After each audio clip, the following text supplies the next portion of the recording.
새로운 전략. 중국 기업이 조용히 세계 시장 점유율을 올리고 있다. 존 웨인밴드, 홍콩 중국 비즈니스 금융 부문 편집자. 모든 것이 계획대로라면 건설 회사들이 2022년 독일 자를란트 주의 대규모 배터리 공장을 착공할 예정이다.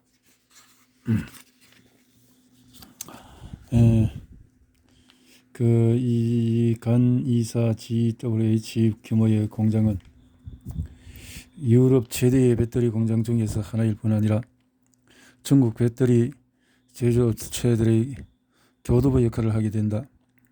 공장을 짓는 SV 볼트는 중국 바깥에서 시장 점유율을 빠르게 올리고 있다.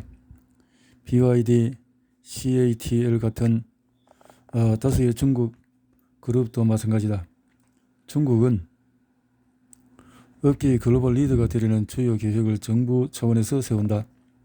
불과 몇 년 전만 해도 주식회사 중국은 전 세계적으로 이제 막 주목을 받으던 참이었다. 2014년부터 중국 기업들은 유럽과 미국 전쟁에서 유명한 브랜드와 상징적인 건물을 포함한 자산을 사들이기 시작했다.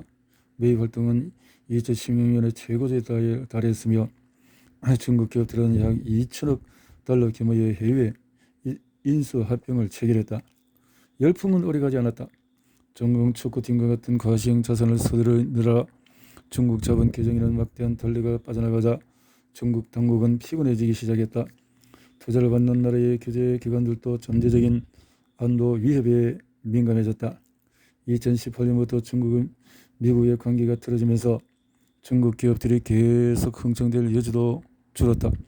2021년 중국 기업의 해외 M&A 과거 10년을 통틀어 가장 적었다. 중국 경영진의 동해번쩍 서해번쩍하면서 체결하던 블록버스터급 거래가 사라지자 종종 중국 기업의 후퇴로 해석이 되었다. 이는 현실과 한참 다르다. 사실 중국 그룹들은 더욱 엄격해졌다. 더는 이탈리아 축구팀이나 뉴욕의 고층 빌딩을 사지 않는다. 기업들은 관심을 끌지 않는 소규모 M&A를 진행한다.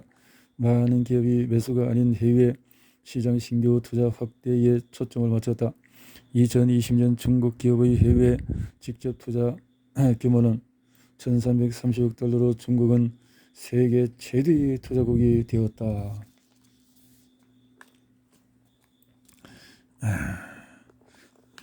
전기 자동차 리들 이온 배터리 생산 용량 전망에 대해서 생산국 FDI 일본은 M&A 거래를 볼 수 있지만 대부분은 해외 사업에서 얻은 이익의 재투자였다.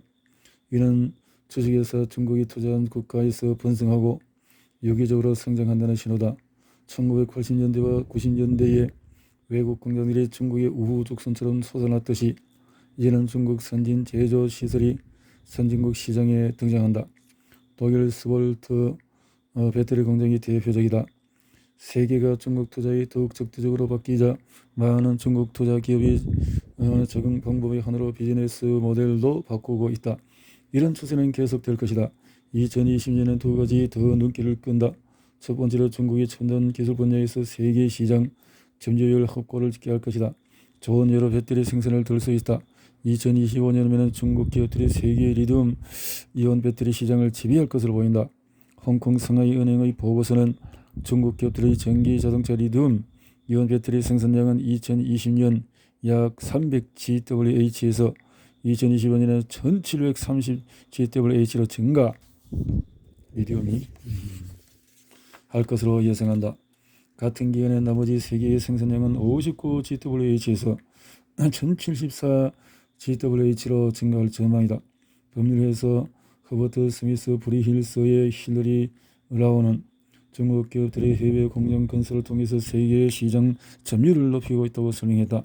2022년의 두 번째 트렌드로서 운영 방식 변화가 예상이 된다. 국가 안보를 이유로 미국과 다른 나라 규제기관들은 화웨이 같은 중국 그룹에 상처를 입혔다. 중국의 규제기관들도 비슷한 이유로 중국 회사들을 애용하겠다. 촬영 호출 회사인 DD 글로벌은 데이터 보안 문제로 2021년 7월 중국의 인터넷 관리기관에서 제지를 받았고 뉴욕이 새로 상장한 주식 가격은 폭락했다. 세계적으로 사업을 운영하려는 중국 기업은 위험한 환경을 헤쳐나가야 한다. 어떤 회사들은 방법을 배우고 있다. 틱톡을 소유한 테크 기업 바이트댄스를 예를 들어보자. 이 회사는 글로벌 비즈니스를 성공적으로 분산하였다. 도인이라는 중국 소셜미디어 플랫폼은 베이징에서 관리한다. 하지만 틱톡은 케이민 제도의 지주회사가 소유하고 경영진은 싱가포르와 로스앤젤레스 사무실에서 근무한다. 따라서 베이징의 규제기관들이 글로벌 비즈니스에 개입할 여지가 줄어든다. 중국 온라인 의류 소매업체인 시인도 시대에 맞게 운영 구조를 조정했다. 시인은 세계에서 가장 빠르게 성장하는 패션 그룹으로 중국에서 옷을 만들지만은 국내에서는 판매하지 않는다. 대신에 모바일 앱을 통해서 미국과 유럽 소비자에게 직접 판매한다. 중국 사용자가 하나도 없으면 중국 규제기관의 표적에서 벗어난다. 심지어 기업들이 해외 기업 공개가 수월해지기도 한다. 더 많은 중국 인터넷 그룹이 국내의 정치적 위험에 대비해서 창의적인 운영 방식을 채택할 것으로 보인다. 그렇게 됐군요. 틱톡도 그렇게 운영이 되어지는군요. 앞으로 복잡한 일련은 취입산업에서 진행적인 급격한 변화는 계속될 것이다. 허드슨 이코노미스트 테크놀로지 부분의 기자인데, 칩 제조 사업은 팬데믹이 닥치기 전에도 어려웠다. 중국과 미국은 전략적으로 중요한 기술을 둘러싼 지정학적인 다툼을 벌였고, 미국은 대부분 자국에서 만드는 복잡한 칩 생산 장비를 중국 기업이 구하지 못하도록 온 힘을 다해서 막았다. 미국은 중국이 자국 기업에 쏟아붓는 수천억 달러에 대응하기 위해서 칩 업계에 수백억 달러의 공적 자금 투입뿐만 아니라 미국 내 칩 제조를 위한 보조금도 검토했다. 코로나19로 문제는 더 복잡해졌고 2022년에 숨 돌릴 틈이 거의 없을 것이다.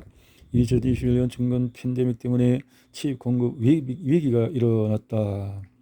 왜냐하면 전 세계 많은 사람이 재택근무를 시작하고 업무 처리를 위해서 전자제품을 많이 구매했기 때문이다. 자동차 제조업체들은 팬데믹 초기에 칩 주문을 취소했다가 자동차 수요가 반등하자 대기줄 맨 끝으로 밀려 물건을 구하지 못했다. 따라서 2022년 칩 제조업체들은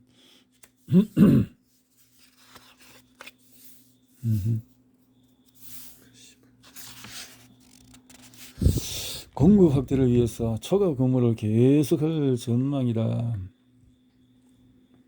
한편 전 세계의 정부들은 자국 내 공급 확대를 위한 설비 건설을 장려하고자 가능한 모든 수단을 동원할 예정이다. 미국 국내 칩 생산을 위해서 2021년 여름에 배정한 520억 달러의 사용 방법을 결정하게 된다.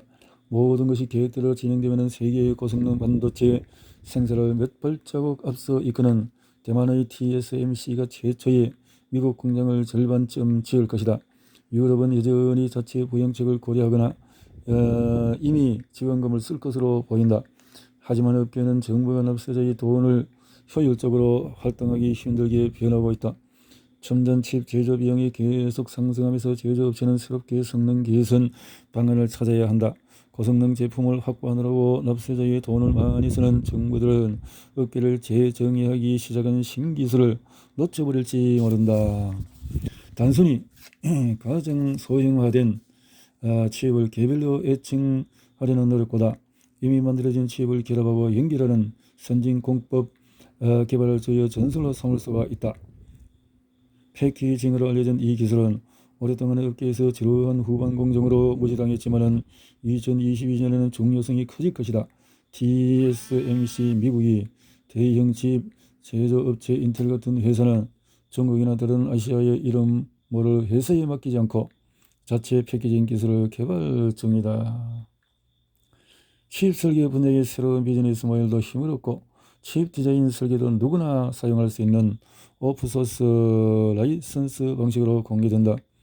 RISC-V로 알려진 오픈소스 칩 디자인은 아래에서부터 업계를 계속 삼키고 가장 저렴한 회로들은 이미 새로운 디자인 방식으로 넘어가는 중이다. X86 아키텍처를 보유한 인텔처럼 자체 특허 칩 디자인을 소유하고 통제하는 회사들은 위협을 막기 위해서 서둘러 최소한 개방적이라는 인상으로 풍기려 할 것이다. What? 세계에서 기업 가치가 높은 스타트업 바이트댄스는 공산당이 중국 테크 기업들을 탄압하는 가운데 21년 상장 계획을 보류했다. 이렇게. 한마디로 2022년은 복잡할 것이다. 칩 제조업은 지속적인 회로 축소 비용이 압도적으로 높아져 이미 자체적으로 바뀌는 중이다. 정부들이 칩 공급망 재편을 위해서 지원금을 쓰려고 하므로 변화의 한가운데 목표를 달성하려 할 것이다. 이렇게 해서 칩에 대해서